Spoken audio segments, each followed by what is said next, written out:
ইসলাম আপনার আমার নবী মুস্তাফার মতো কেউ হতে পারবে?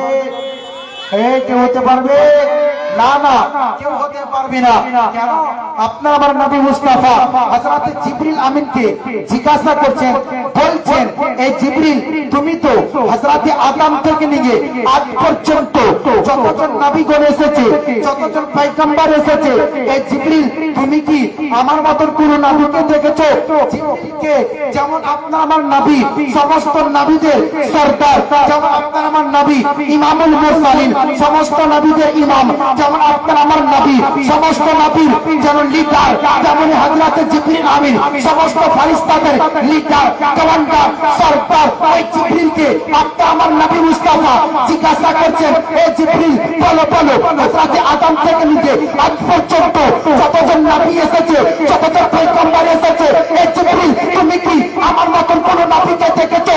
হযরত জিবরিল বলে, ওয়ালা জিবরিল আল্লাহু আমাশিকাল আতি আমাতুবাহা ওয়ালা রাজুল আফজালু মিন মুহাম্মদ সাল্লাল্লাহু আলাইহি ওয়াসাল্লাম। হযরত জিবরিল আমিন চিৎকার মেরে বলে, ইয়া রাসূলুল্লাহ, আমি জিবরিল আমিন বলি পশ্চিম দিক থেকে নিয়ে পূর্ব পর্যন্ত আমি ঘুরে ঘুরে কিন্তু শেষ নবীর মতো সুন্দর এবং ভালো থাকতে বলে না বলছি। জয় বলো সুবহানাল্লাহ। আমি পশ্চিম দিক থেকে নিয়ে পূর্ব পর্যন্ত ঘুরে দেখলাম জিবরিল, কিন্তু শেষ নবীর মতো আমি ভালো দেখতে পেলাম না। জিবরিল আমিন কি কখনো ঝুট্টা কথা বলতে পারে? ফেরেশতা কখনো মিথ্যা কথা বলতে পারে না।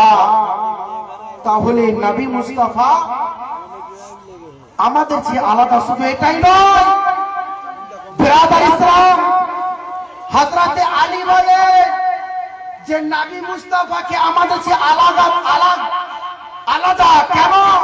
মিশকাত শরীফের হাদিস প্রথম নম্বর খণ্ড পৃষ্ঠা নম্বর 517 মধ্যে লিপিবদ্ধ করেছেন, লাম আকাবলাহু ওয়া আলা বাদাহু মিসলাহু।